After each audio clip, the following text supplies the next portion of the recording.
What's up, guys? It's Music Universal Language. It's going to be the 25th episode, and today my guest is Mr. Tony Gibson. What's up, man? Welcome to the podcast. Good to see you. How's it going? Good, man. How you been? I'm good. It's 25th episode. It's like time to go out and into the world and get a job and all that crap. Right. Well, it's funny. It was like I started doing this, before all this quarantine, and like I was doing Zoom and everything, and then like when it all happened, I think I had like 8 or 10 episodes, and then it was like now everyone's doing Zoom, and I was like already familiar. It's some weird. It was kind of strange, but You're kind of like a guide in a way, just kind of. It's just weird how we're all. It's weird we're communicating what this I've been way. doing. Yeah. Oh. Yeah.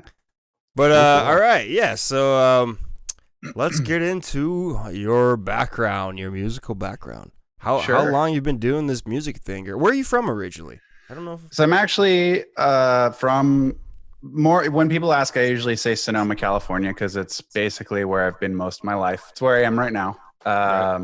My parents are both San Francisco natives. Then they moved up to this neck of the woods when I was about 3. So I went through the whole school system here and then went off to college. And then after a little under a decade, I ended up coming back here. Just when you grow up here, you definitely get spoiled. I mean, where you used to live, it's totally like, dude. It's paradise. Where are you these days, actually? I'm in Vermont. Yeah. So I'm like 3 hours ahead. So yeah, Gotcha. It's definitely a slice of paradise out there, man. It was a hard place to leave. But it was like, easier because like the price of living's a little more. So that was slightly easier, but totally okay. Makes sense. So you're pretty much, so were you actually born in San Francisco and then you just like were there briefly? You don't remember much? Maybe? So my father was a San Francisco firefighter for, a good 20, 30 years. That's cool. So at the time that I was born, my family was living in Novato, which is just a little bit north of San Francisco. Commuter town, easy access to the Golden Gate Bridge, all that. So, so my first few years were spent in Novato, and then by the time I turned 3, we moved to Sonoma, and then my parents still live in the place we moved to. So they're retired now and all that. So officially Nevada. So your dad was just kind of like, they do like the 3 days on and off type of thing. You go down there. That's exactly right. Yeah. So he worked in Chinatown at Station 2, and for the majority of his career. Before and after, he went to a couple different places, but yeah, that was sort of his. I don't know if they would consider it a home, but for that job, that's kind of where he spent most of his career. So. That's pretty crazy. I mean, I can only imagine a city that big of what kind of, action they might get, so to speak. But well, from what I know, Chinatown, Financial District, North Beach, all kind of, they're all kind of next to each other.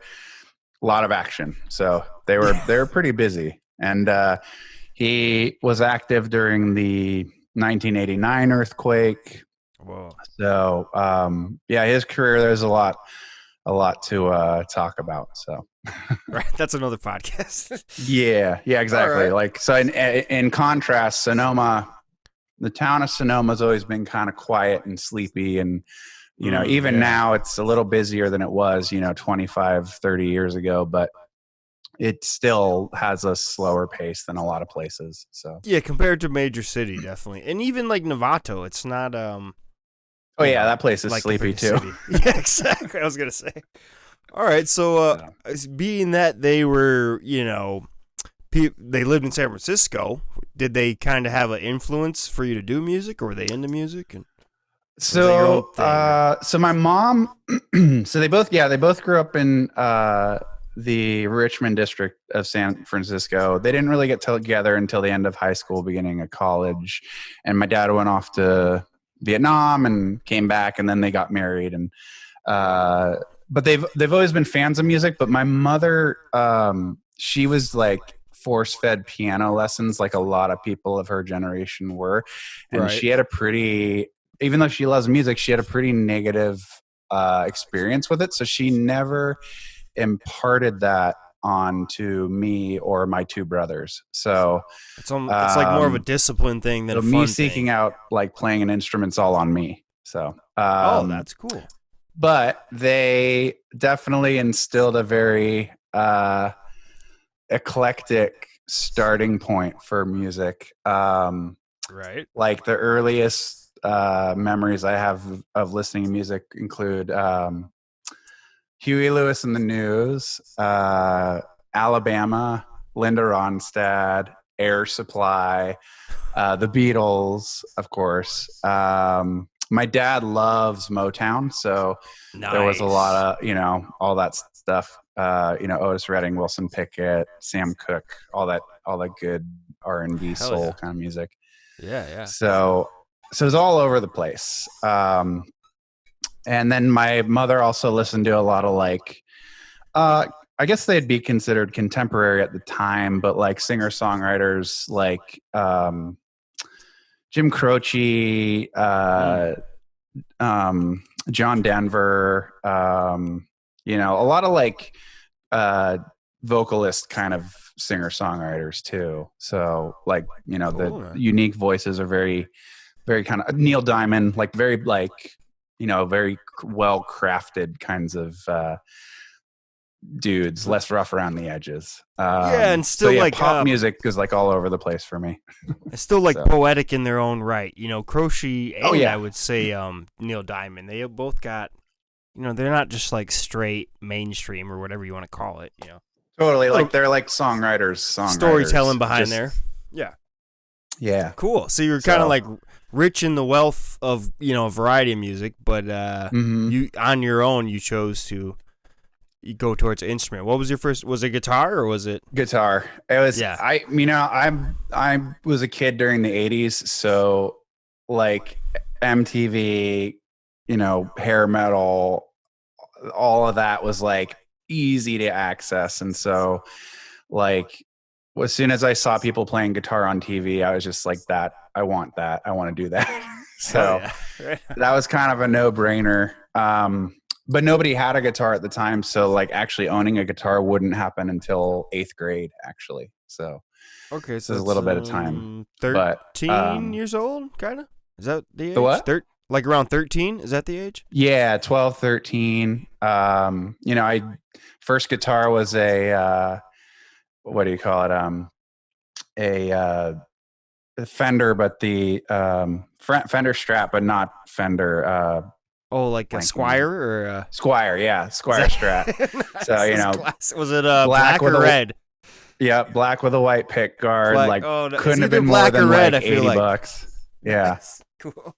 So like at that time, was it like a huge heavy metal influence or 80s metal influence, or what was what were you trying to play?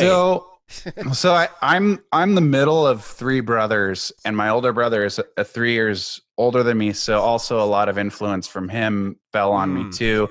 And then one of my cousins at the time was in his late teens. So he was finishing high school while I was like in the junior high. And so, and he was a huge metalhead. So like Iron Maiden, Metallica, Slayer, like he collected bootlegs of concerts, and he had like this door size poster of Eddie, the mascot from Iron Maiden, on his bedroom door. He also is the first person who had a Nintendo Entertainment System, so like his bedroom was like a haven. Hell yeah. So you're like, he's that much cooler. He's like 4 or 5 years older, and big influence. Yeah, he's let's see, I gotta think about that. I think he's about 7 or 8 years older than me. And then my brother fell in between us. So like, I see. I could hang out with the older kids just because there was a small enough of a gap that it was okay. And your family, you get those chances to do it, and you take them, and you're like, totally. I gotta get back in that room with the posters of the Nintendo.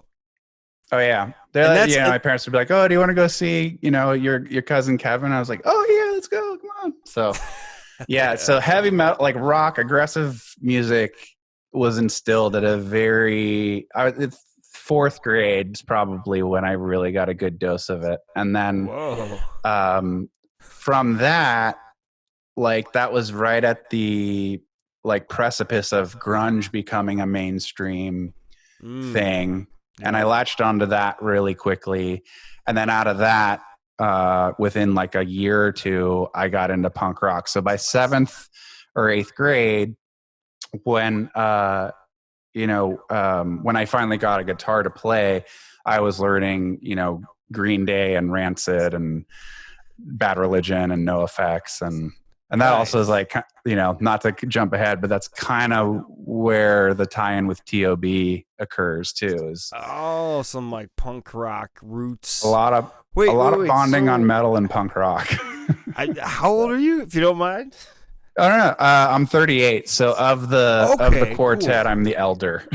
Okay, I'm 35. So yeah, you must have been okay. So you're like 13 in I can't do my math right now. In like 95 or no? So 95, I would have been 14, and really at the end of 95. So still like okay. So by 94, it's like Nirvana's Kurt's already gone, and the whole thing already happened. You already saw the transition. Yeah, like Pearl Jam had put out Versus and was about to put out Vitology. Soundgarden's first 2 records. Hell yeah. Wait, so you said like Dookie, obviously that was 94. Dookie. So the funny thing is, Dookie was like the gateway drug, but it was really Kerplunk for me that made me go, okay, Green Day is an amazing band. Like, what's that great song? Like I think it's the last song on that. It's almost like the more poppy one. What you know what I'm talking about? What is that song? There's a few. It's the original recording of "Welcome to Paradise" is on there. But it's a song they didn't ever put on another album. It was like it was like a sign that they got something else. Like, it's like 2,000 Light Years Away was on there. I think that could have been it. Yeah, who wrote Holden Caulfield, Christy Road, which is like their like ballady kind of song, and like, that record like front to back still I can listen to all the way through. It's like for me it's the perfect Green Day record. I know there's a lot of other ones that people kind of think are but that's the one that did it for me. And like, at that age, pop punk is very accessible. Most definitely. We're all either skateboarding or inline skating, and like that's the soundtrack. It's that Bad Religion, How Could Hell Be Any Worse, Rancid, Let's Go, and Rancid, Out Come the Wolves, like classic. That's all on heavy rotation. And it's so funny because like I was exposed to that kind of stuff through friends in junior high that were just like, here's a cassette tape, I think you might dig this. So it was almost like I'd completely forgotten about all the grunge and metal, and it just was like completely like engulfed in punk rock. Maybe it's like such a newer, well, it's not a newer sound per se, but it's I guess like you said, it fits the age very appropriately. It's like the energy and it does. And the funny thing is it was really organic, like in the fact that like I wasn't a person who actively sought music really. It was like, where can a kid at that age find music? It was like Tower Records, Columbia House, like exactly. And what they display, what's popular, yada yada. Yeah, what's on the radio. And it's just kind of like these are your options, and you're not really like at that age. You're not quite like going to shows or reading zines or any of that kind of stuff, but. That comes, in the next few years. So, so for me, like end of, beginning of high school really is where I started going to shows and seeing live bands and local bands. And, during that time, oh yeah, go ahead. Well, I was going to say a lot of those bands are from that area too, like Rancid, Green Day, NoFX. Yep. Is Bad Religion all East Bay, Berkeley, San Francisco. Yeah. Bad Religion is too? Like the whole Epitaph? No, Bad Religion is a Southern California band. Southern California, that's right. Yeah, they And formed in the Valley. And then No Effects is technically a Southern California band, but I believe now the band's kind of split up and down Northern and Southern California. But in a sense, it almost hit that side of the country first. You know, like, because you probably might have heard Kerplunk before, like, I was in the Midwest before it got, I don't know, maybe. But oh yeah, no, I believe that because like that record wasn't a major label release, so like somebody at Lookout Records was doing their homework and getting it in the right spots. So yeah, I think that's probably one that might have got him signed, really, because Dookie was next, right? So yep, exactly. What about Punk and Drublick or oh yeah. what about Offspring? You ever get into Offspring? So actually, Offspring, you know, I heard Smash because, you know, everyone in the country heard Smash. Yeah. You know, like Come Out and Play and all the tracks off of that. For whatever reason, I was never like, I didn't not like them. They just didn't move me the way the other bands did. But I saw them a few times. I had friends that had their albums, so it was kind of, I had that access just by hanging out with them. We usually put in one of their records, and you know, whoever was driving was in charge of music. So right. Kind of how, but Shotgun gets veto power, you know. Yeah, no, totally. Everyone calls Not Bitch or Shotgun, basically. Right. So, okay, so high school. This is when you actually started going to the shows, and then this kind of gives you, I would imagine, a whole nother perspective of punk rock, getting into mosh pit. Yeah, it was cool because so in Sonoma there was no music venue at that time, but people would play or put on shows like at the local one of the local churches, you know, or one of the community center, or you know, it's one of those things too where like the population of people into that kind of music is so small that you really kind of have to ask for permission to do something like that. Right. You know, and so it would be like this group of kids of upperclassmen who had like one group of kids had a rockabilly band and another group had like a more gothy industrial kind of thing. And this other band had more of like a, you know, old school street punk kind of thing. And they would all share bills. So the kind of cool thing about that is the older that I get or that I got, like you see the variety lessen, it becomes more homogenized, like where it's like more about scene, but on the very small local level, it was very much like all over the place and eclectic. And I thought that was super cool because even if I didn't like it, it just made for a really entertaining kind of show.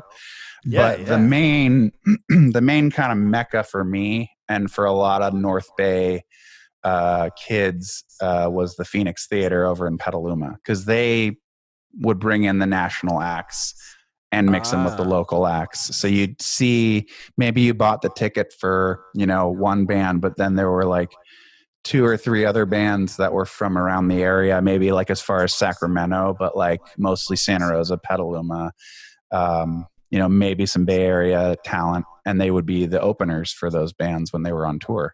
So nice. So then you'd kind of catch on maybe their local shows later if you liked them and whatnot. And it's a whole nother, exactly. And then you find out like who plays the Phoenix the most, and like who, and it's also during a time when there's the skate punk and punk rock and ska, and then swing music. Yeah. And then also like the new metal thing is starting too. So there's again, it's another, this would get dialed in more as time went on, but like there were these weird eclectic shows where like the opener was like this crunchy grindcore band, and then the next band was like a funk rap rock kind of thing, and then they were opening for a ska band, you know, like it was just like random. Anything obscure you can mesh together, and that's kind of cool. It brings like a cool crowd, you know what I mean? Because it's like you said, even if you don't like everything, just the fact that you're being exposed to it, you know, you're opening yourself up to something. Totally. So is there like there's oh no, it's okay. So the thing about Sonoma is it's a very like mellow, easygoing, quiet kind of place. But that also means in order to go out, you have to leave town for the most part, with a handful of shows throughout the year, like most of the time. So by my sophomore year, a group of us had started to put together a committee that was half adults, half kids, and the project was to open up an all ages performance venue. So cool. for not just music, but for arts, if people wanted to take advantage of. And so it was a little warehouse space out on 8th Street East on the outskirts of town. And we called it the Shop because it was literally like the back end of a magnet factory. Oh, and they're just like, hey, we've cut off like this amount of space for you. There was like like aluminum sides on the walls. Like the place was like a reverberation nightmare. Oh shit! But punk rock in its own right. Oh yeah, no, it totally was. And it was for everybody though. So like there were other kids that like put on raves, and there was other kinds of, like, there were a couple plays that were put on there. It was like a small, like maybe 100-person place at best, like really tiny spot, and that was led by a couple of kids that were like a grade or two above me. And I was on the committee as well, kind of just as a volunteer. And I saw it as a way to like kind of get through the door to finally like performing in front of people. So you already, at this point, I've been playing guitar for a few years, definitely wanting to start something on the like punk rock, pop punk influence kind of side of things. Totally. So I had a band in high school called Recon, and we were just like straight out of the like Jawbreaker, Blink-182, Green Day kind of book. Yeah, totally. So, that's cool. So, and still, this is like what, 97, 98? Yeah, 97, 98, 99. I graduated in 2000, so that 3-year period of sophomore through senior year was kind of like the heyday for that for us. So yeah, I feel like that was like almost the golden moment before it got like too pop punk. You know what I mean? Because once Blink like really hit, and then it was like, I don't know, Saves the Day and all this Newfound Glory, and it was just like, and even like the classic albums of Green Day and NoFX and Rancid, like after, like, I think it was like the turn of the century in a way, but it was almost like 95 to 2000 was like prime, just like great albums, all those bands. I don't know, I kind of caught the tail end of it. I was like 14 in 99, so I was like, Blink got me into it, but looking back, I can only listen to like, not the really pop punk stuff, or whatever. Yeah, nostalgia only lasts so long.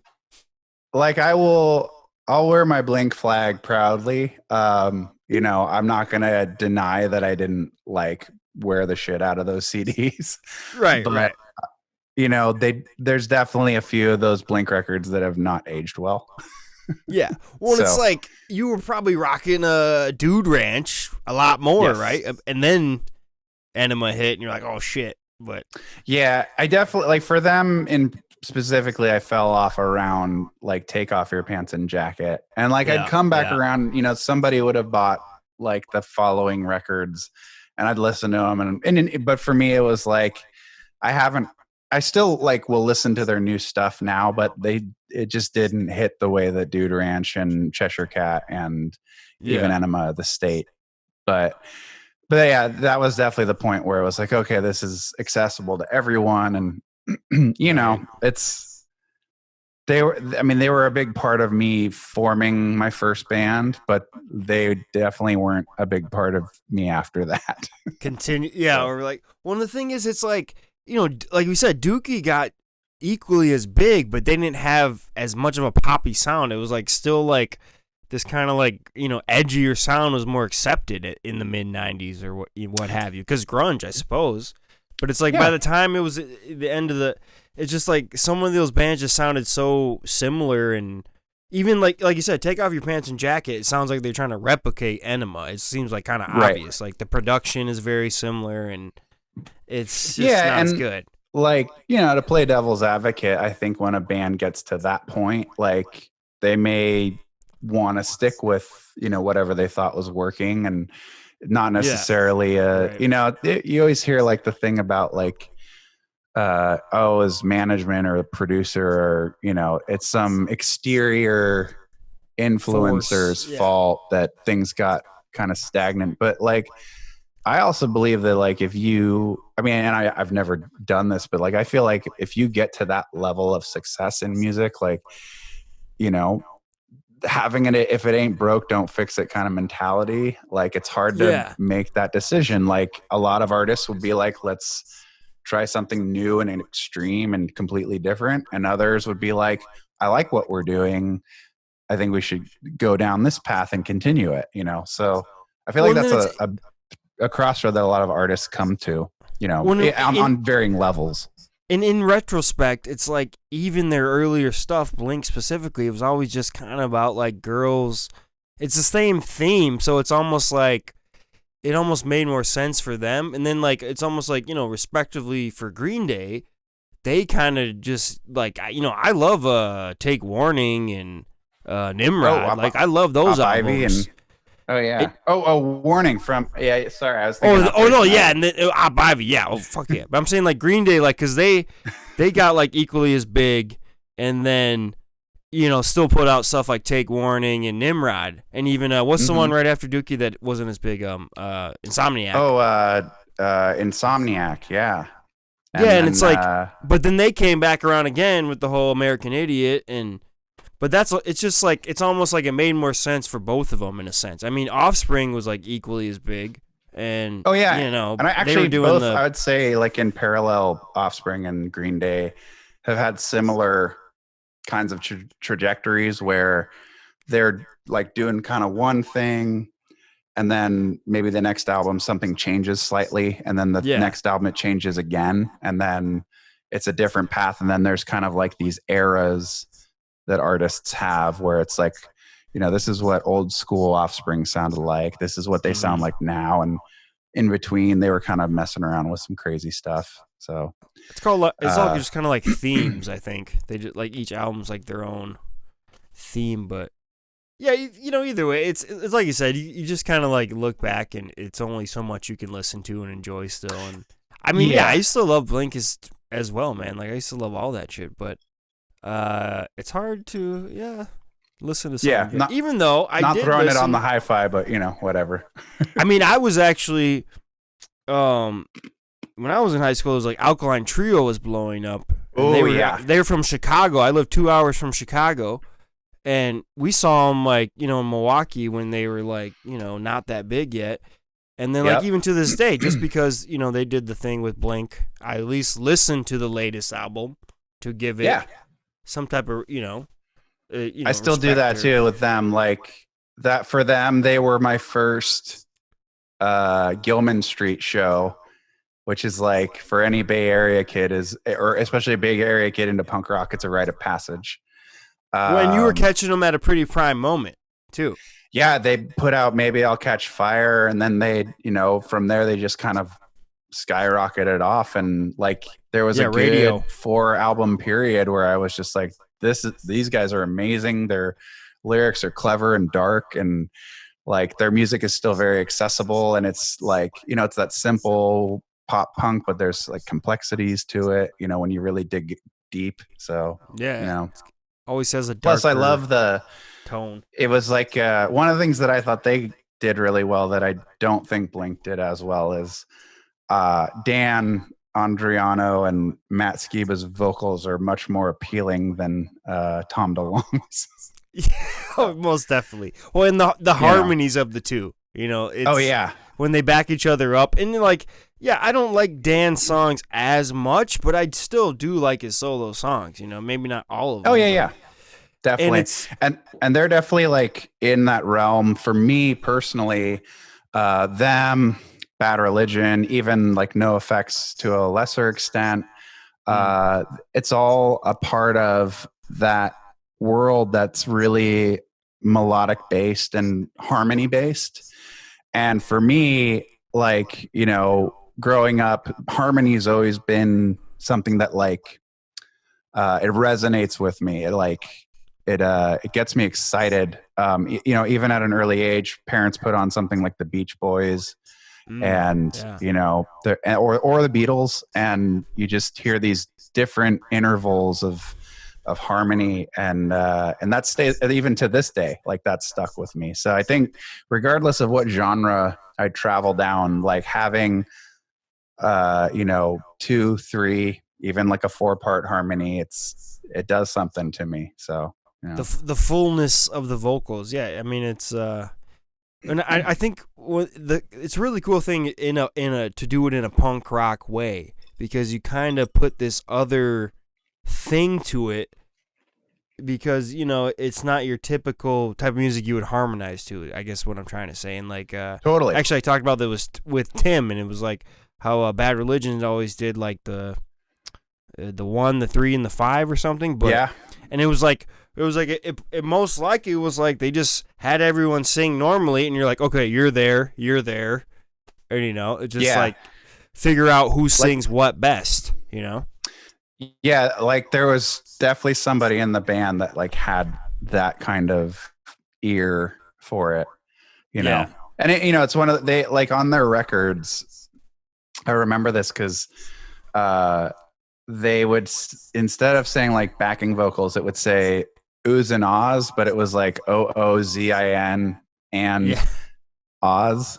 Nice. And and it's like the punk rock choir, you know, like it's clearly like multiple tracks of like Greg Graffin and Brett Gurewitz and Jay Bentley, their bassist, and then, you know, whoever else is like a guest on the record or whatever. So like definitely like you hear kind of like the queenness of it, you know. So it's like they're showing their appreciation for, you know, that type of music too, and then they're just doing it in this really punk rock way. And man, I always love the well, obviously you like Tim and Lars is a great combo too, but who's the guy, No Effects, the dreadlock guy? I love his screams. Oh, Eric Melvin, yeah. Yeah, Melvin, yeah. We are the whore. And that's the thing is, like, I wouldn't say like No Effects is technically like, you know, the most amazing, but they do use harmony in a really clever way like that. Like they clearly are like, okay, nobody here are winning awards for vocals in this band, but we're gonna play around. We're gonna make it work. So, you know. Yeah, and I think that's kind of like the beauty or the genius of it. It's like, how can we make this fit into what we do and still be, you know, harmonious punk rock. They pulled it off. And back then they didn't have the fucking audio tune and shit, you know. This like, exactly. Classic just take albums. after take after take, you know.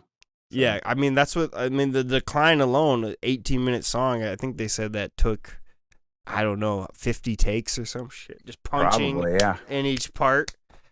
I've seen them do that. Like I've seen them do that whole thing live in 2010. That's amazing. Incredible, dude. Fucking incredible. I was like, okay, I don't have to see these guys. Well, I mean, I would love to see them again, but that was, oh shit, man. They just released like a live performance with an orchestra of that. Yeah, what? I found that actually around the time the quarantine started, and it's on Spotify. I don't know if you use that at all, but or you just go to Fat Records, their record label. So is it an orchestra version or them plus an orchestra? It's them performing with like I think it's like a small orchestra, like, you know, it's probably like 20 people, but yeah, it's kind of crazy. Well, cause like Hefe will like bust out the actual trumpet on that song when I saw him do it, and I actually saw him like. When they first put it out, they would literally only do like 2 or 3 minutes of it because they were like still all fucked up then. And I saw one of those. The times that I saw them, they would do like, it's like little snippets in between other songs. So yeah, it was like Fat Mike's like, I hope you're not going anywhere for 18 minutes. I was like, oh shit.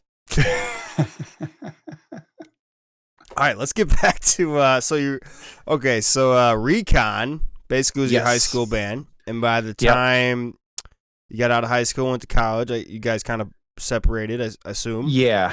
Yep. We But all kind of went good separate experience, ways. It was just sort of kind of, I mean, there are little weird internal things, but ultimately it was like three kids just going down the different college paths that they're going down. right? Um, I went to college first, initially at CSU Monterey Bay for 2 years. So I spent, 2 years down in the Central Coast, and then I got wasn't really my scene. That was when I kind of decided to really like focus on music as a study. So I transferred to USC and studied music industry there. Sure. Graduated in 2005, and then part of that program to was 2 semesters worth of internship study. So being down in LA, you kind of have your pick as far as record labels go at the time. And so my internship was actually at Epitaph Records, where What? all these bands No uh, way. that I grew up listening to In were putting out 2005? records. So I got to meet a bunch of those guys, which was a dream Holy come shit. true. And it's also one of those things where it is kind of true. You don't really ever want to meet your heroes. And mostly it was because I was an awkward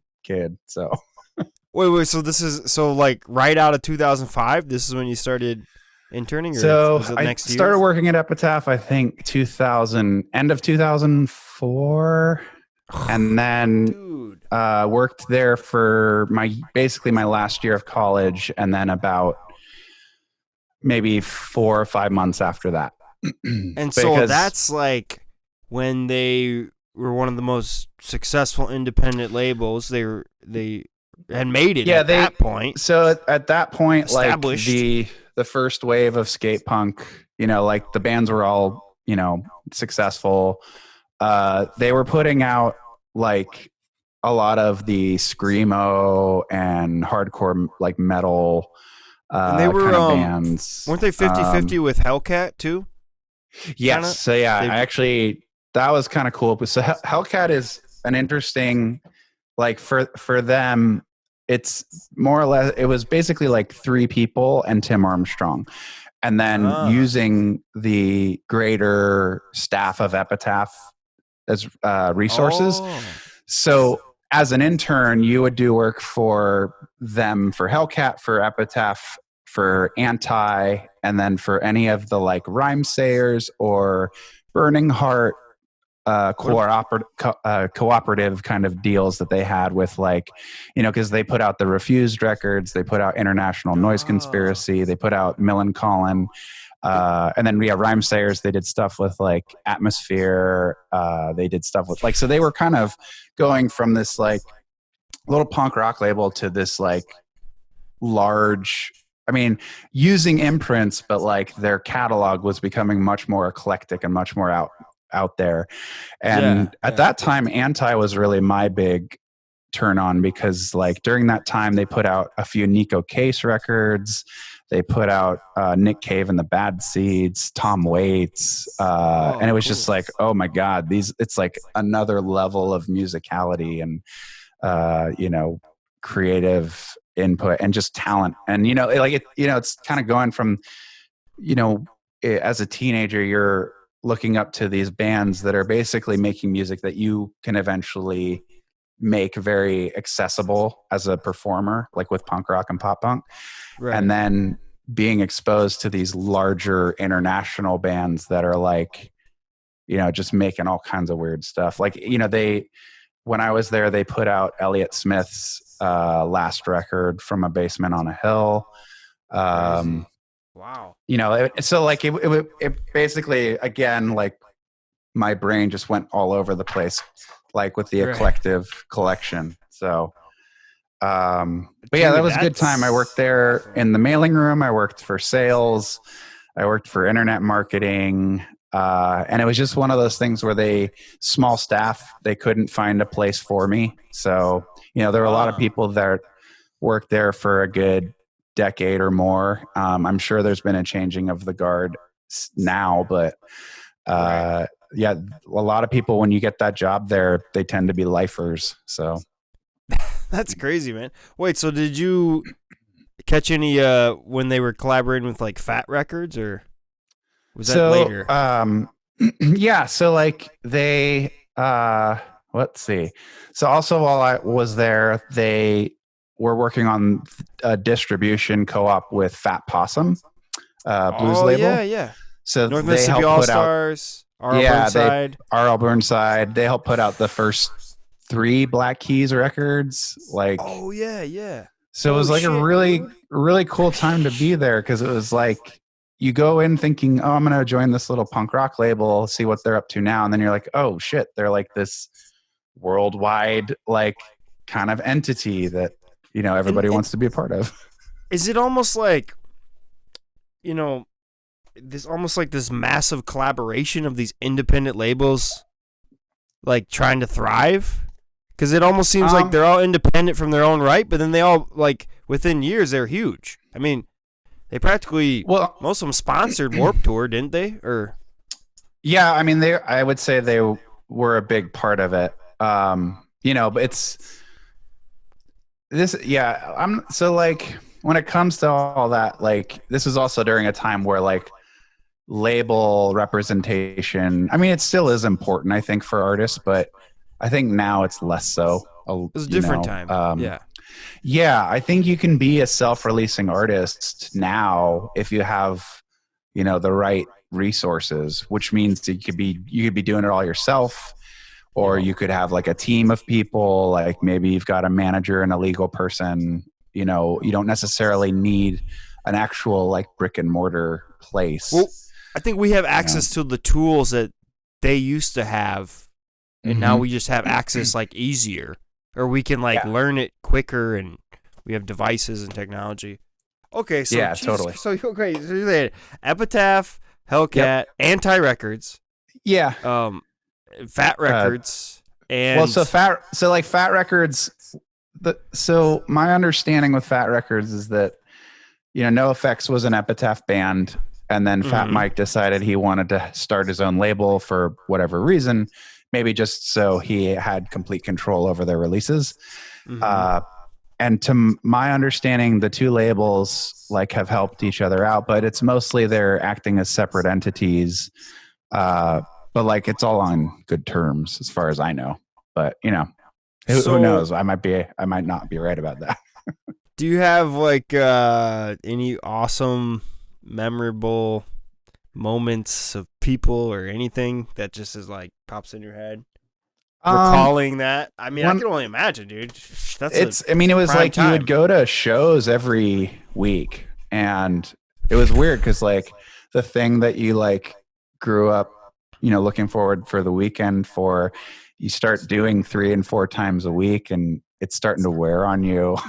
And one of Well, my fond memories is actually we they put on with K Rock, the modern rock station down there, a concert on Catalina Island, and it was essentially a beach party, and it was Death by Stereo and Pennywise. I feel like there was a third band, but I might be wrong. But a group of us took a boat over there with Death by Stereo, and it was like the first time I like got to like really really party and get to know like some band members and stuff, and yeah. it was kind of fun, and it was funny too because like drinking started at like 9:30.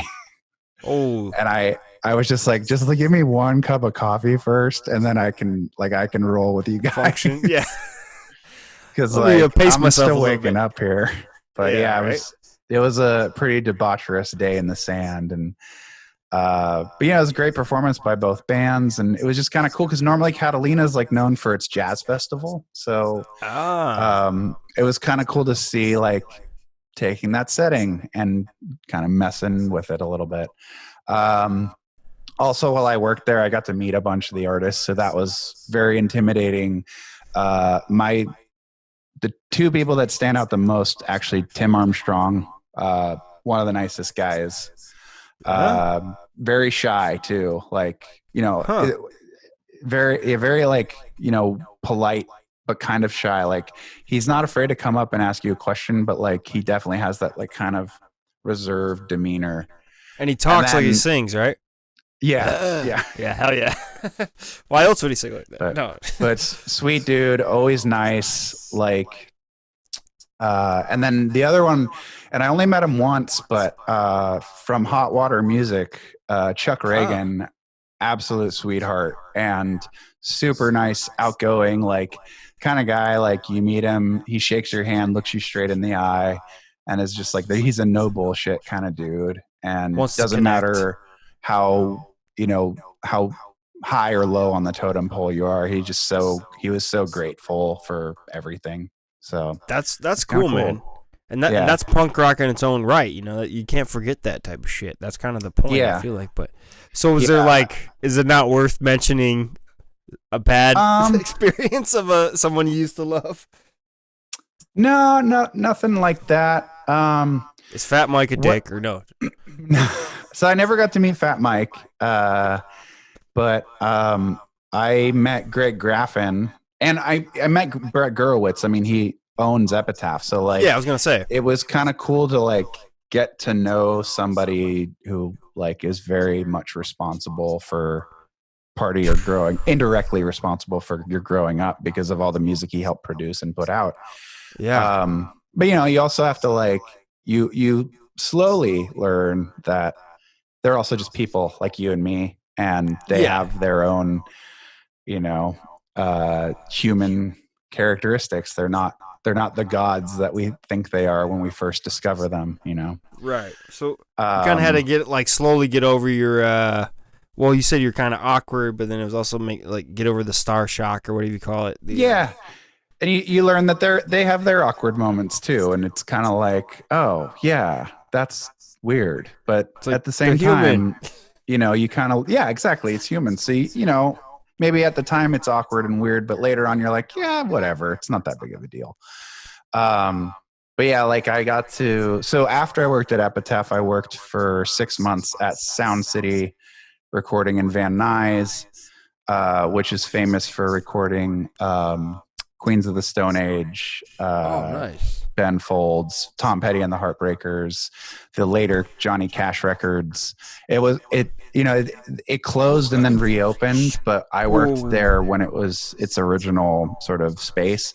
A very like kind of famous / infamous kind of recording studio. Wait, did you meet Rick Rubin? I did. Did you see him? I didn't meet him, but I once drove Masters to his house.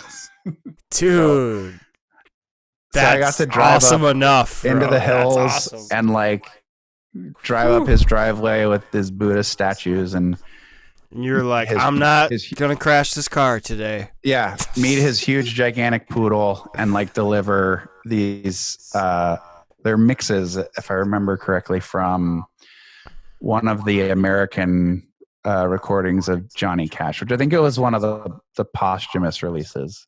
Dude, what, man? That's crazy. It's really cool, but at the same time, like I'm a runner, and like I'm still not like, you know, I'm a blip on the radar. You know what I mean? Like I'm nothing. You know, so like you're like, I get what you're saying. You're kind of like doing the duties, but you're not like in the mix, in the know.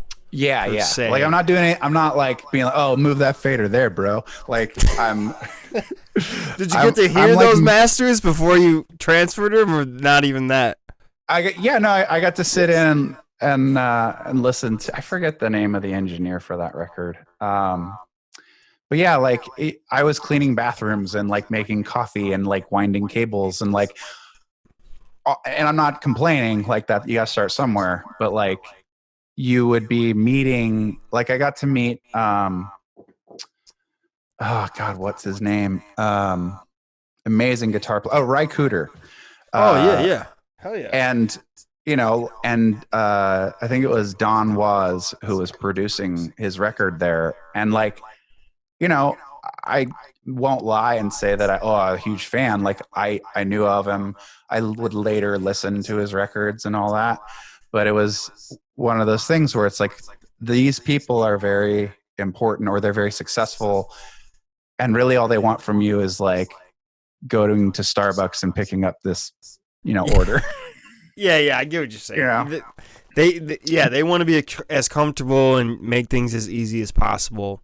yeah, So there's always someone who has to do that, and I guess that's something you don't always think about when you think about these epic sessions or whatever yeah. you want Like to call them. it was really a good lesson in learning of like these people that we all read about and watch videos on and etc. Like and just seeing that they're still people. And I think a lot of artists want that, which I think is good. Like I would, Yeah. if I was ever famous, I would want people to, acknowledge that I'm a person also.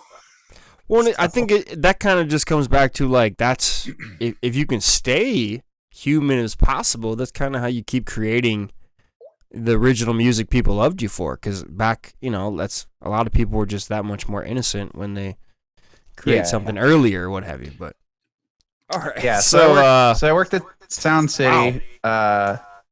I learned at that job too. I am actually a 9 to 5er. I like whether it's 9 to 5 or 4 to midnight. Like I like a routine in my work week, and there it was the opposite of that. It was like you would come in at 8 one day, leave at 4, and then the next day you'd come in at 4 and leave at question mark, and right. then come back in the following day at 8, and you've gotten like 2 hours of sleep. And You're just it like on definitely call. yeah, it definitely wore on my health. Wow. And I understand it was like a price that you pay. Um, but I learned pretty quickly that like as much as I would like to be in studio production, like I also like sleeping. I also like eating at a regular hour. Yeah, yeah. Respectively. Which I don't know. Some people don't need that shit, and that's okay. But I learned that pretty quickly early on, and then after that, I parted ways with them. I was very grateful for working there. One of my favorite memories at Sound City was the Bouncing Souls made a record there while I was there, and I Dope. got to hang out with them and play Guitar Hero while while the engineers were like Were they? mixing things down. That's cool, So it's man. kind of Hell fun, yeah. little things And like that. And then after Sound City, I worked at Network Music Group, which is a Canadian company. yeah, yeah, Um, I'm familiar. and I worked for their label, who at that time we had put out Old Crow Medicine Show, Hack and Saw Dude, Boys. hell yeah. Um, Was who else? Be Good Tanya's on there or no? Yeah, Be Good Tanya's. I knew it. So kind of during the beginning of the kind of folk having another revival. After Oh Brother came out, Yep. basically. Yeah. And at that time I was like obsessed with the Avett Brothers and Nice. like Against Me had some acoustic stuff. Chuck Reagan went and did a couple solo records, and it was a sign of like a lot of these punk rock artists going in the acoustic route, and then also like learning about the older artists. Like from that, I listened to a lot more Bob Dylan. Before that, I was really only into like Blonde on Blonde and Highway 51, like the electric, Full band. or like pre and post electric sound. Totally. And, started going back to like Freewheelin' and, the earlier records. Times are changing. And it's really where like the singer songwriter folk / bluegrass world kind of became my main soundtrack. So Cool. So how long did you work there? So Network would have been from I think 2006, maybe 2007. No, 2006 until 2009. So Wow. I think so for about 3 years. And was this like slightly slower pace because it's a smaller label, or you weren't like as much of a catering interesting guy? So what was interesting about that place is it was actually a larger staff, but they had like Epitaph was a staff of about 30 people, but they also had like an equally sized business in I think Europe somewhere. And then they had like one rep in Canada. At Network, they had 5 offices in the States. Their main headquarters was in Vancouver, and they had a guy in Germany and a small office in London. So they were like really spread out. So while the overall staff at each office was smaller, they had more spread, and they were definitely more of a North American label. Whereas the management side of Network, which I think is or was their bread and butter, that department had all the huge artists. So like Sarah McLachlan, Avril Lavigne, Bare Naked Ladies, Skinny Puppy, these international level kind of artists, and nothing again, not to discredit the label, but the label, we had the smaller bands, they weren't filling stadiums, but they had the potential to do so. Up and coming, but yeah. And part of my job was working in digital sales. So I was in a job that was the most stable at a time when people were, worrying about CD sales and scared of MP3s and all that stuff. That was huge MySpace era. I feel like those years. Yeah. So we did rep work for artists by like creating and maintaining their Facebook and MySpace accounts. And then my job specifically was to work with companies like Rhapsody, iTunes, the early Amazon MP3, Pandora, like early subscription sites. Basically, their MO at Network was like, let's just get our music out everywhere and see which channels work best for our artists, and then you can kind of filter it a little more. And I was going to ask about the multiple location. Were they almost like stationed where that music was slightly more popular, or was it just kind of random? I think it was more based on the management side. So there was a Nashville office, a New York office, an LA office, and a Vancouver office. And so, the Nashville office had mostly managers that were representing probably people living in the South. And then New York, same. And then LA, of course. And, with that, you've got the 3 sort of music entertainment meccas for business covered. And you've got both sides. You got, both sides of the country covered too. So the only thing missing was like something in, say, like Chicago or Minnesota or something like that. So dude, were you like early days of pushing the shit out of Wagon Wheel? Because I remember it back then. So that record was one of the only records I really knew. That record? When I was being interviewed. So the self-titled they OCMS? had put out OCMS like I think earlier that year, and I applied for the job I think in like June or something like that. And I was like, well, I'm really digging that Old Crow record. Oh, dude, and that was before it was big in the folk scene, that song, but like it wasn't what it is now at all. Like something was happening, but it wasn't Darius Rucker or whatever. Yeah, exactly. Yeah, I mean, that was huge for them, and it was cool because like they're a band that like also worked really hard. They like toured relentlessly. Oh, yeah. I really love their. And I haven't seen them in years, but when I saw them in LA, they did, rather than have an opener, they did 2 sets. So you go to the show, you see an hour's worth of music, 20-minute break, 1 more hour of completely different music. But it's an evening with Old Crow Medicine Show, which I was like, I think that's one of the coolest things. It's such a simple format.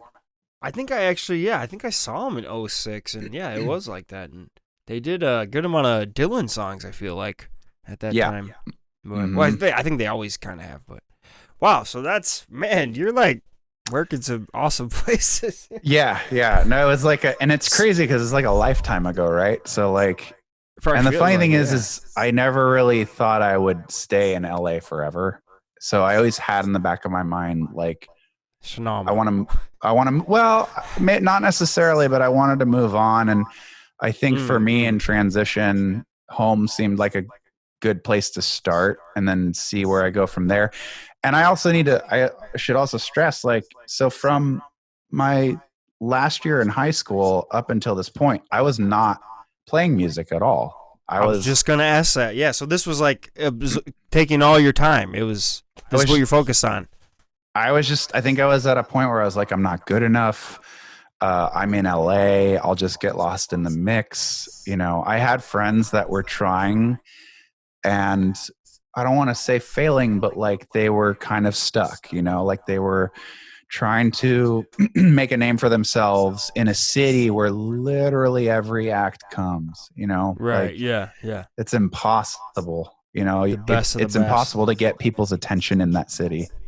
Right. So, So do you think like maybe you're like, even though you weren't playing, you're like kind of like subconsciously absorbing some of these like artists, just like their style, or like thinking about music a lot, or is it just like main focus please the company?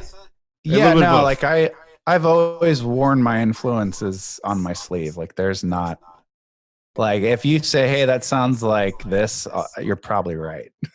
So like I make no qualms about being like, an artist that is, I would love to, I do seek out my own sound, but I'm also not afraid to go, oh yeah, I guess that does kind of sound like the Police, or this sounds like Bad Religion, or this sounds like that, whatever. So it's just inevitable when you're what musicians are not avid music fans, so it's just So okay, so when did you actually leave LA? So it does get a little hazy. I left in the winter. No, let's see. I left for Northern California in the winter of 09, I think. And then 2010, I continued like telecommuting for network until about, I think, June or July of 2010. Okay. So I was like, I'd moved back in with my folks. I was working from home. I was definitely in kind of a rut. I had broken up with a long-term girlfriend. And it was around this time that I started looking towards a different career. I already kind of been leaning that way when I was in LA, but I originally left LA to consider a career in brewing for beer. Really? That's cool. Early microbrews. So I wanted to potentially be a part of a startup brewery. And luckily, I moved back into Sonoma when Sonoma Springs Brewing Company was just starting up. Oh. So I met with them on the ground floor. They were a mom and pop operation at the time. And they, after about probably 6, maybe 8 months of me bothering them, they hired me on as the bar manager. So I was kind of the face at the door for the little brewery. And right on. This is sort of when simultaneously I had finally picked up a guitar again and was just kind of doing it to do it, to like, I was like, I don't play, and I used to really love playing, and it definitely is one of those soul, soothing kind of things. And used to get sad, play some music and might feel better, right, stuff like that. So the brewery also wanted me to help like get more people through the door. And moving back home, I had kind of reconnected with a lot of my friends who played music. And so I started booking people for, like $50 for, like maybe 2 sets, and not a lot, but we don't have a lot of money. Keep all your tips. You get all the beer you want to drink, which strangely enough seemed to work, had that under control, which is good. And this was also around the time that I started going to open mics and trying to get my sea legs for performing, which it took a good amount of time. I had some serious nerves being up on stage during those days. And this was also during the time where I met Tim and Brian and Jake Shevitz, who at the time were the lineup of TOB. So they kind of already were developed by this point. Yeah, Well, so when I as a met four them, it was at an piece. open mic in Sonoma. They were like a featured act at this place called Old Sonoma Public House. And they were Huh. playing this kind of rowdy, folky, kind of bluegrassy, kind of punk rock, kind of Right, the right. thing that they do. Yeah. And, it was Brian and Tim, and we met and we chatted, shared a few beers. I was just like, dude, I love the music you guys are doing. This is really cool. Like, like let's connect.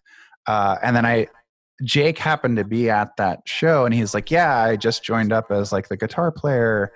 And so they like were the Timothy O'Neill band in kind of my early recollection. I know that they go back a bit further because Brian and Yeah. Tim went to state together and all that.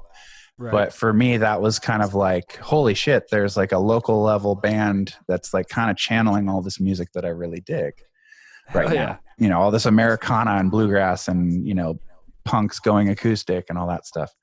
Totally. So, and so, So they're like, hey, well, we need a mandolin, not a guitar. well, so this is sort of in parallel. A few months prior, I had a project that I started with my friends Marcos and JB. Basically, the idea was me and actually JB, especially, had kind of, we grew up in Sonoma. He grew up in Glen Ellen, which is just north of Sonoma, and we would go to Murphy's for St. Patrick's Day, and like we were always kind of like a little dissatisfied with the musical lineups there on St. Patrick's Day. Like they bring out the step dancers, and that's cool, and they would have like kind of the older kind of jigs and reels kind of group, Irish ballads groups, a lot of like very traditional, it's old, not like older crowd Irish music. I get what you're saying. Yeah. Mellower, not as like rowdy and celebratory. And we were not all the listening. tossers. Yeah, we came up listening to like Dropkick Murphys and the Pogues and Flogging Molly and Hell yeah. And even like my folks, they had records of the Clancy Brothers, and they're still like that part of that older crowd, but like they had some chutzpah, Yeah. And that's the day you should do it. St. Patty's. Yeah, and that was just like, I have this goal. I don't know what's gonna like. I've always had a dream of like playing at St. Patrick's Day and doing something that is like what I feel most people my age, probably some older folks, probably some younger folks, would want to see on a St. Patrick's Day celebration. Totally. So we teamed up. Marcos, our lead guitar player, and I woodshedded for about probably 3 or 4 months, just trying to bang out, about 20 to 25 songs, enough for like 2 sets on St. Patrick's Day. And we would meet with JB and rehearse. And so that was sort of the beginning of Gentlemen Soldiers. And then we played at Murphy's, and we were kind of like the first or second act of the day, because they do music from like noon till 6 or 7. And so we did it, and it was like, cool, like let's see where this goes. And so this is all happening around the same time that I'm getting acquainted with Tim and Brian. And then about a few months after that, like we run into them at a show in Cotati. It was like for a fundraiser festival kind of thing. I can't remember, but it might have been the following St. Patrick's Day, but it was somewhere in Cotati, and I was like, "Oh, you're those guys!" And they were playing music with Shane Schlick, who's a good buddy, who used to play in the Highway Poets, and like so they invited us to do a gig at where was that? It was a gig in Cotati later that night. And you're playing out at like a local dive. It's kind of their stomping ground bar. I don't know why I can't. Oh, the Trade Winds. That's what it is. Okay. That was kind of like the bar that Tim and Brian kind of cut their teeth. Yeah. And then we just started like connecting. And, at some point I had taken up the mandolin around then to kind of actually help the soldiers out, because at that point it was 2 acoustic guitars and a drum kit. And it's like, kind of need to Ah, fill it out. We need to kind of give it more of a Celtic feel. So the totally. mandolin was the first step in that. And then as a way to kind of practice mandolin, I took up, like, I said, hey, Tim, if you ever need a guy for a few songs, let me know. Like, I'm learning this, but it's, it's fun. And, I'm getting good at it. And so they would invite me like every This, other month or so to sit in on a show. Like if they played in town, they'd yeah, say, hey, yeah. are you around? Like, sit in with us. And I remember there was one like weekend where Tim and Brian's now wife, Andrea, were all living together. And they basically had like the TOB practice space in their garage. And I like spent a weekend there just like sleeping on the couch and like drinking and practicing.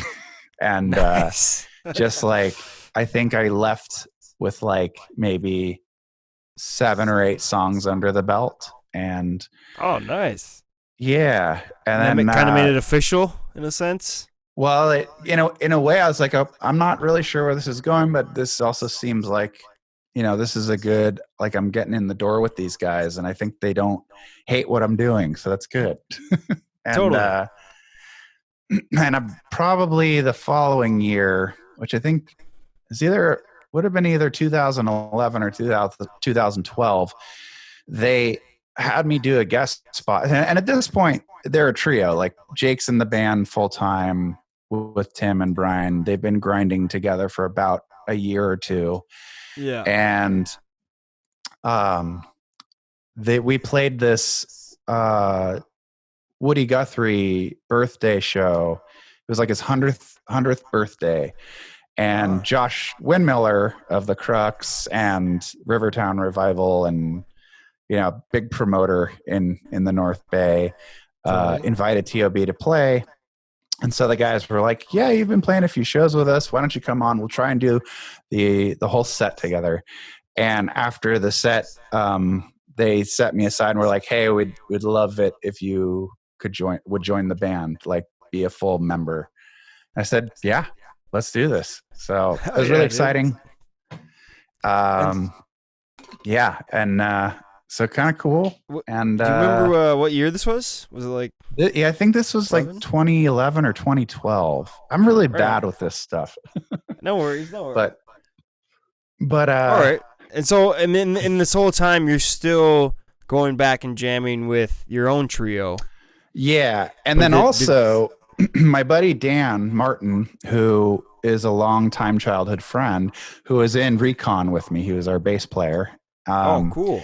He he stayed around the North Bay during all this, and he went to school in Sacramento for recording, came back to the Sonoma area and was playing reggae music. And his style is very much rooted in like rock steady and like old school ska, like Toots and the Yeah. Maytals, early days kind of stuff.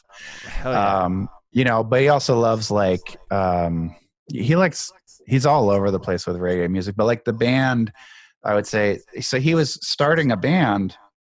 And so I was sitting in doing auxiliary percussion and like shakers and, melodica kind of stuff. And then doing backup vocals was kind of the primary thing. So all of this was kind of coming together. And I definitely by that point had kind of kicked my sort of anxiety over performing, because when I was being on stage with the band, it's not all eyes on you. You can mess up. They can mess up. You carry each other through the show. Totally. So by 2012, I was essentially in about 3 bands. Crazy. Also during this time, my girlfriend Dawn Angela Sante, and I had moved in together, and we had been playing little acoustic duo shows here and there too. And probably by 2012, 2013, I also was doing that as well. So 4 projects from once there wasn't like one. And she's on the piano, right? Yeah, so she plays piano and acoustic guitar, and then I play acoustic guitar, and we harmonize. And she's also like in that school of love, like being obsessed with harmonies and Cool. vocal technique and all Now, the. is that duo more like her song based, or is it more collaborative? It's collaborative. We it's funny because we're both, as far as our solo projects go, I would say are in a songwriting slump. uh, so Like what to we get. do is when we perform, she'll play the songs that she's written and continues to play before we got together, and I would play my catalog of the handful of solo songs that I have, and then rearrangements of covers. So it kind of Ah. fills out a good 2 hours, three if we're really stretching. While Yeah, backing each and other up, and you kind of just yeah, switch song by song of like who's lead vocal and all exactly. that. And then Mix it up. the other one does accompaniment and harmony, and That's cool, yeah, man. And do you yeah. guys have official name, or you just use both your names? We just go by Don and Tony. So That's what I sometimes thought. Yeah. yeah, sometimes they use our full names, but Don and Tony works for short. So Cool. yeah. And so, have you been pretty consistent with most of these bands since, or the reggae one not as much? So let's see. So with Dan Martin and Noma Rocksteady, we put out a record, I believe, in 2014. The next 2 to 3 years, we would gig, and it just became less so, less so, less so, less so. Part of it is I was one of 8 people in that band. They had 2 horn players, drummer, bass, lead guitar, Dan. So as backup vocalist and auxiliary percussion, I'm definitely lower on the call list, which I don't take offense to that. It's also the easiest gig I would do. I show up with a microphone and maybe a bag full of shakers or whatever. So Yeah, exactly.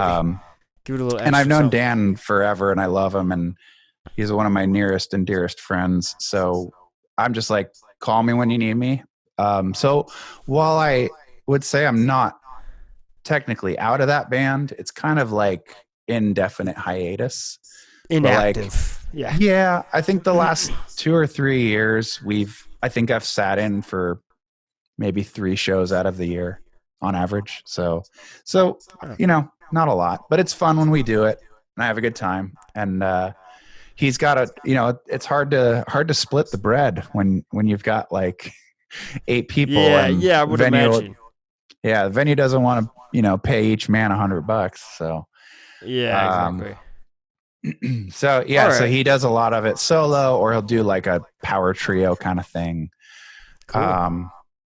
But yeah, we're still on good terms. I just don't kind of consider myself in the band, but like if he ever calls me up, and he does, like I'll jump in. That's cool.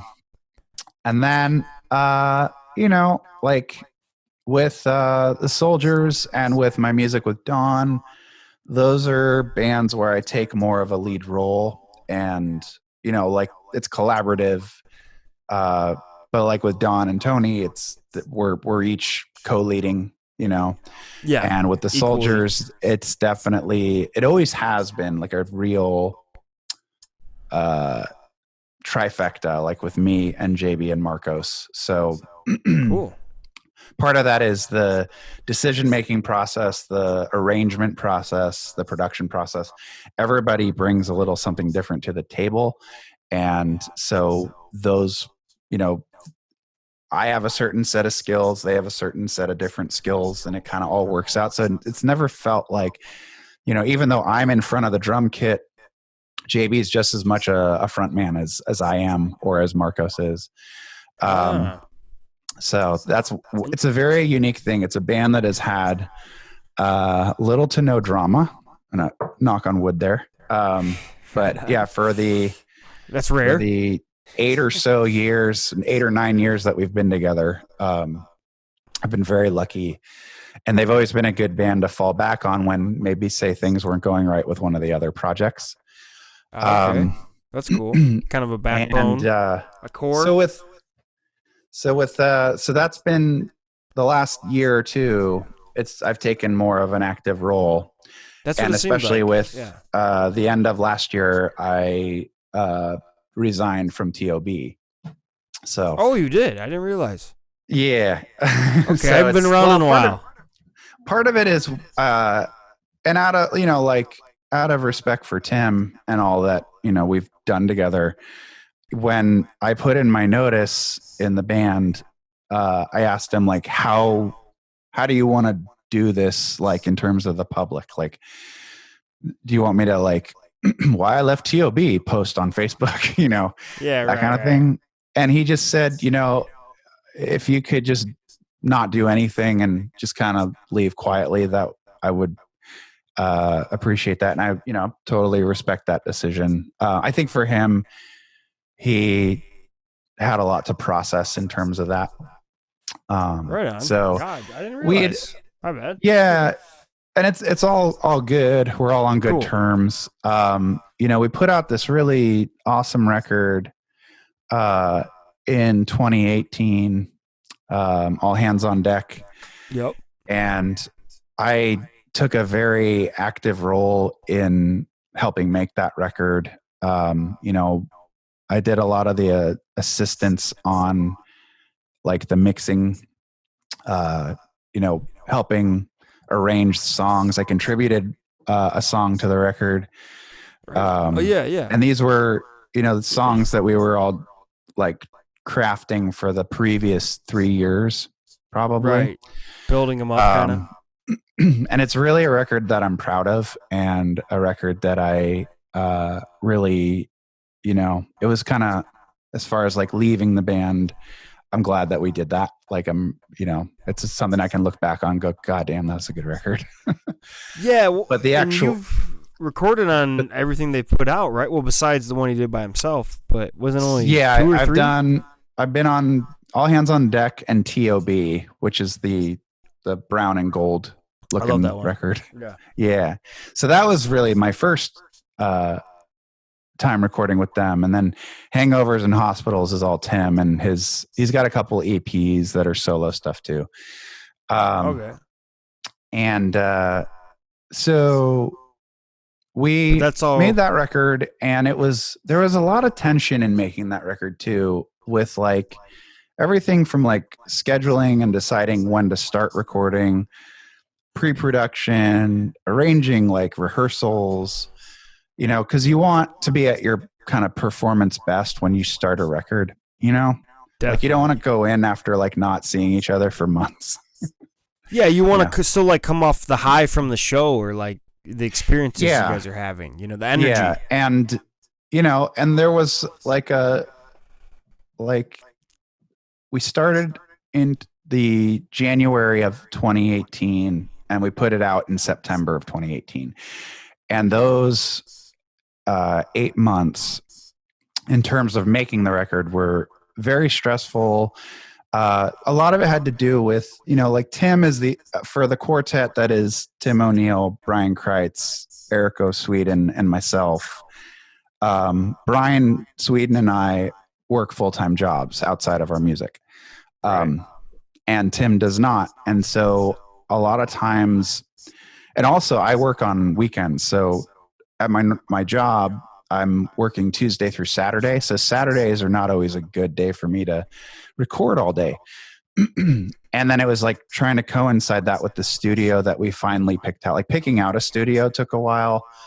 And it was one of those things that like, I think for some of the other guys, and I'll include myself, not so much at this stage, but it was kind of a frustrating thing of like, we need to like pick a studio. We need to pick a time to record. Like we need to organize. And it just didn't seem to be working. So when January 2018 comes around, I'm not available for the initial tracking sessions. And I think that kind of put kind of a damper on things a little bit. But it was just a thing where I couldn't take the time off. I couldn't work with the schedules. I was like the one person that wasn't available. So they're going in as like a trio? The what? They're going in as a trio and kind of less and they did a great job tracking. But it was also one of those things where a couple of the songs, including the one that I submitted, which is called Portland, uh, we hadn't like had a full band arrangement yet. Like there's a couple songs that Tim brought to the table like a few months prior that we were still like working out the kinks on. Right, And we right. just hadn't prepped for that. And when I think it was like probably 2 or 3 weeks in. So we weren't doing it all week long. It was like weekends. So it'd be like first weekend, second weekend. So I think I came in around the third weekend. I was able to knock out most of my tracking that weekend, save like a few songs. And then I completed the rest with like the guest performers because we had some friends on the record like Kale Yamanoa, amazing musician from like the Crux and Odd Job Ensemble. Oh yeah, yeah. He Accordion. provided accordion and some horn, and Joshua James Jackson, also an amazing musician, provided, I believe, some trumpet, which is super cool. Yeah, and it was like, so I was able to do it in a timely fashion, but I think just the fact that I couldn't make that early commitment kind of definitely caused a little bit of tension. Right, right. And then after, it was also, we're also working with like the studio, and they're great guys, but they're also guys that this studio is not their bread and butter. Like they have other jobs and families and stuff, so we also have to respect that too. Ah. And so So you don't have the luxury of just like, yeah, going as long as you feel like, and everything yeah, feels, and which can kind of, yeah, it could take the little, you want that extra time sometimes, especially in a studio setting, or the freedom of yeah, not thinking about that in a sense. yeah, I get what exactly. you're saying. And so when it came to mixing, Paul Hale, who was our engineer, would give us the mixes, and then he was like, okay, send me your notes on stuff. And Brian and Sweden kind of took a backseat to that. And it's mainly because they were just like, I don't really know. Like, I don't have this kind of experience. I'm not going to know what to say. I don't even know. You know what I mean? Like, it's the kind of thing where you, I get what you're saying. as a listener, as an appreciator of music, you can hear what you don't like, but you might not necessarily be able to describe it. So I think that's kind of where Yeah, they were yeah. coming from. And so a lot of the mixing and then later the mastering was a lot of like back and forth between Tim and I. And it's really hard to kind of have these kinds of discussions where, you know, the guy who's the band is named after, like, wants this one way, and you're just kind of like, I can't in all right mind allow this to happen, you know? Right, right. So Sonically, and yeah. so that it was tough. And from like a songwriting perspective, uh, you know, Tim is or was going with his newer songs in a different direction than kind of what I think what we all set out in TOB, which I don't think there's Right. anything wrong with that. I just think unfortunately it wasn't a direction that um I'll, you know, that I was super uh passionate about. I wanted to be respectful and give him his space to do that, and I wanted to play my part in helping that. But it's Right also the on. kind of thing where, like, when you're uh, sideman's kind of a not the right term, but when you're not the lead guy, you have to have other means of staying committed to a band. You need benefits of staying in the band. You can't just be playing gigs. You know, for me Yeah. personally, I need some creative freedom, and uh, I need to be able to like express myself and express that, Totally. and not that like Tim wouldn't allow me to. He definitely would, but it definitely would sometimes be not without a fight. So, and I'm not like actual No. fight, but you know, I get what you're saying. Yeah, yeah. yeah. I mean, you know him. He's strong. He's manic conviction. You know, Yeah. he you know, he's not afraid to say how he feels. Right. Um, and you know, and then there was just a lot of like headbutting during that year. And then for me, this I can only really say my side of the story. when we put out the record in September of 18, we were kind of all hoping that 19 would be a really busy year. We'd be doing a lot of stuff. He was also going through a transition from being a part-time musician and a part-time worker to full-time musician, like quitting his day job. Oh, which okay. That's a big change, Right. And I congratulate him on being able to do that. Like, some of us can't do that just without making a lot of sacrifices, and that's Right. I commend him for that. But that being said, it meant that he would be doing a lot more solo shows. It meant that he was being a little more, trying to be more careful with his income. And frugal. for us, we were kind of like, let's put it on a bill. Let's we might eat the cost of this next show, but like, let's make it big, and let's play at a club. Let's not play at a restaurant or a bar. Like, let's not do the grind shows. And to his credit, like, he stood his ground. I was like, we have to do both. I have to do these shows, so I kind of, it was just one of those things though, where, he was going on a path and my path was not lining up with that. And after a few months, few shows that were less than savory, it just kind of felt like it was time to call it quits. Right.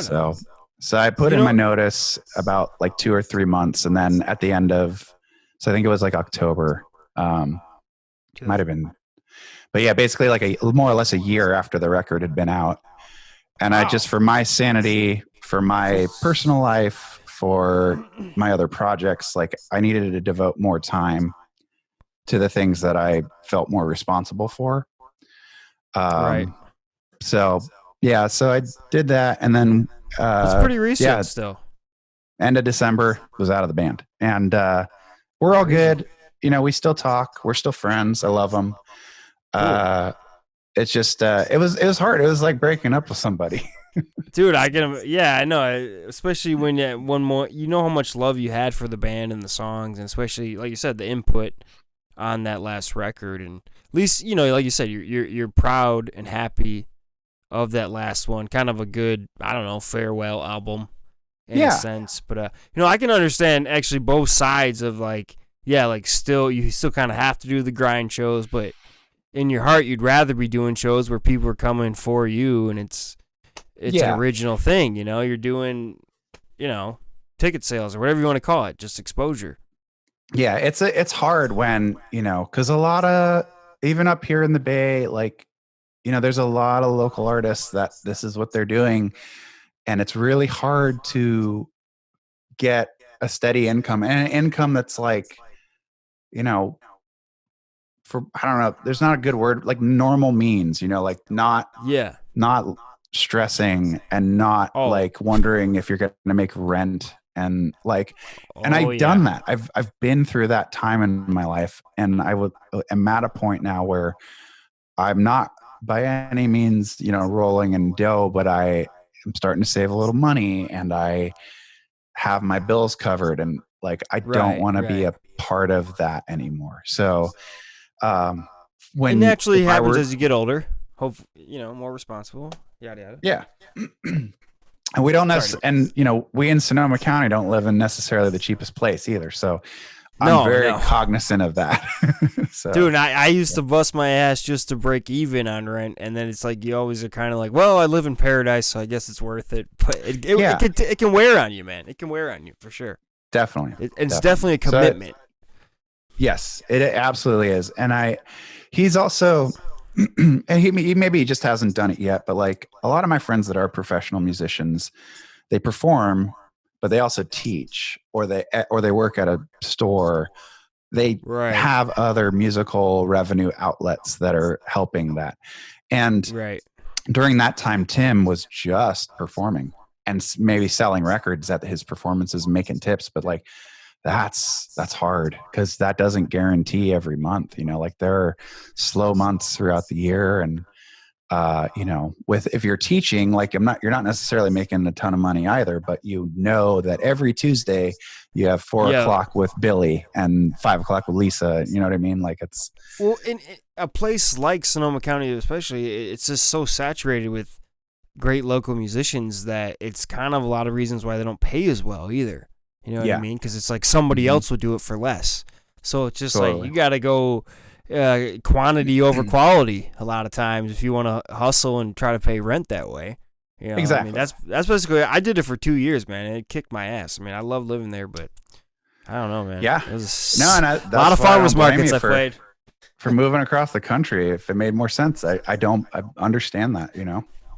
Well, I mean, I always used to travel. So when you get a taste of like other places and I don't know, just making a living better, it's just kind of you get to balance things out. Like, well, what do I want to do here? But yeah, I definitely love the area and miss the area. But all right, so what about Gentlemen Soldiers? Have you guys put out some material? No, so it's still in the process. Our band has suffered the last few I don't know what you call it, panics of the late 20 teens. We started drums tracking in the late summer, so like August, September of 2017, and then the October fires hit. So that was a thing. Damn. We then went back and spent and then 2018, I spent the first half of that year on the TOB record. Right. So we kind of went back to working on the Soldiers record at the end of 2018. And 2019, we're kind of getting through tracking. So now, with 2020, we're probably about 75%, maybe 80% finished with tracking. And that includes, we haven't put any guest musicians on it yet. We have a couple people that we've talked to that we're going to bring out, but it was like right before we're going to start reaching out to everybody, the quarantine hits. So, and that was rough because we also were going to take a break in March because March is our busy month of the year. We had a bunch of shows lined up. We were able to do one really amazing show at the Lost Church in Santa Rosa with T. Luke and the Tight Suits. Super fun. It was like Mardi Gras just happened, and there's this amazing Zydeco, bluesy, rock, Cajun kind of thing, and an Irish band. We're about to hit St. Patrick's Day. And it was a super fun night. It was one of those like little intimate venues. There's like 100 people max, I think, somewhere around that. Everybody was having a good time. It was a great way to start the month. And then a week later, it's like, hey, shelter in place. Yeah. You know, that was like the last gig I got canceled was supposed to be a St. Patty's Day gig. Mm-hmm. It was right before. Yeah, we just like watched as like all of our successive gigs were getting canceled or postponed. So and now it's just a struggle to like try to keep your name alive or social media or so is there like anything like a song that's available?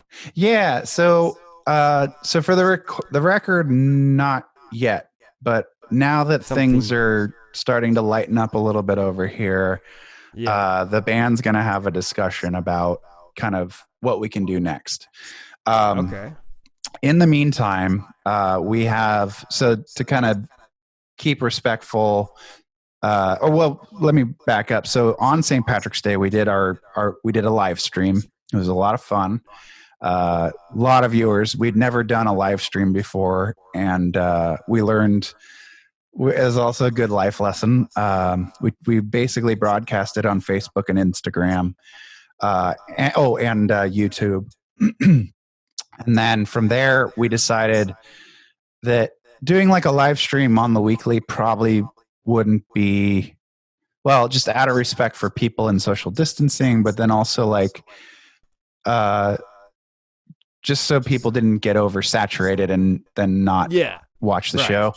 We thought it would be more advantageous and then kind of fix more on our creative side of things to make videos instead. So we have a video series that we call it Helter Shelter Sessions. So we've done 4 videos so far, and they're all songs that we have in our regular repertoire.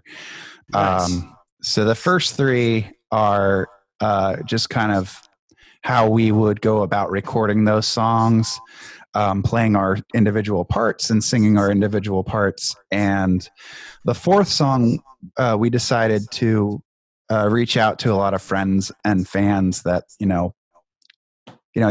don't get to see us as often as they want. It's been, you know, over 2 months since St. Patrick's Day, so we kind of reached out via the social medias and asked if people wanted to volunteer. And it's the song's called Sally McLennan, which is a Pogue song. So Shane McGowan wrote it originally. It's a crowd favorite at our shows, and we basically asked people to send us videos of them shouting, which people do in the chorus or singing the chorus or both. Just like send us what you're comfortable doing, and we pieced it all together. And so we put that up last Wednesday, which is why I had to reschedule this. So yeah, that's funny. Yeah, I think I actually caught that briefly, but hell yeah, dude, that's awesome. Well, that'll be great to use for this. So. It turned out pretty good. This has also been my rite of passage of video editing too. So if anything sucks in this series, it's my fault. No, I mean it's you got to start somewhere, right? You got to start. Yeah. But it's been really a great fun. Program. So I just didn't know how much time it would actually take rendering stuff and understanding the whole process. So. But it's been super fun. We're taking a break from that for now, but we have some other stuff kind of in the mix. I'm hoping at some point that we can continue with the record, because we definitely want to put that out. The plan was to actually have it out around this time, like early summer. Yeah. So fall at the latest. So we could still potentially do something for fall, winter. But we just have to see with all that's going on. So is it kind of like the songs you chose, like picking your best over the last decade, or is it more newer? You got your classics you kind of pick? Right. So 3 years ago when we first started, we kind of took we have probably a little under 40 songs that are in our like regular repertoire.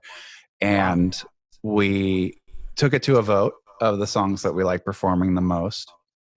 I should also say in the last 3 years, we've been lucky to have Emily Froberg in our band. She's our bass player. So she joined up about, I think, 3 or 4 years ago. And so now we're a quartet, which is awesome. So she'll be on the new record as well. And so yeah, it's basically come down now to, I think we narrowed it down to like 18 songs originally. And then it's probably, the record probably won't be all of them. It'll probably be like maybe somewhere between 12 and 15. Part of it is like the process of recording and seeing like what works better live and what works better in the studio. So, and then, we've also picked up a handful of songs over those 3 years. So they always become part of consideration. So I mean, that's how it should be. Yeah. But it's all good. It's all part of the process. So I think that's, I mean, I actually started doing that more recently too. I think it's better to start with a lot and then pick the best, it's just, and then, people always want to hear the stuff that got unreleased eventually anyways, but it's like, in a sense, there's a reason you pick the other ones. Yeah, it's the traditional like B-sides thing, Yeah, well, especially when you've kind of waited this long. Like, no offense, but you know what I'm saying. I think it's some songs are probably as old as the band, and some are as recent as the last year, right? Exactly. No, awesome. I mean, we've been in the band for 8, maybe 9 years. We should have had a record by now.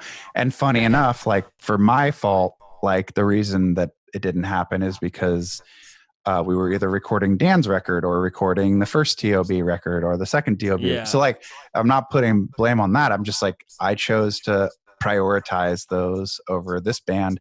Part of it too is this band, it is something that is different in most of my musical career, is that it's always been based in fun. So if we're not having fun, we have to change it up. Like we have to. That's cool, man. Because we have two of our bandmates, Emily and JB, are full-time musicians. They play in other projects. They play with touring musicians. They play with Broadway musicians, they do it music for a living. Marcos and I have day jobs. I work at a winery. He works at Kala Ukulele, builds ukuleles, which is pretty sweet. Hell yeah. And yeah, so we're very respectful of like JB and Emily's schedules, and and it's always the four of us agree. It's always a consensus when it comes to this stuff. Because honestly, like for me, and this has been something I've been learning as I go in bands, is that, if somebody has a problem, the worst thing you can do is not talk about it and just let, tensions build. And totally. So with this band, everything's always been out in the open. Sometimes rehearsals are half hang and half rehearsal, and sometimes it's all rehearsal and sometimes it's all hang. So like, yeah. Well, you're staying friends, which counts. Having that and still having that after 8 or 9 years, it's a really beautiful thing. So, that's awesome, man. But that's a big reason why we haven't finished the record. So, all in good time, and I'm sure it'll be worth it when it's finally out. And yeah, and a big part of it is we're all perfectionists, so we all want to do it right. Like, totally.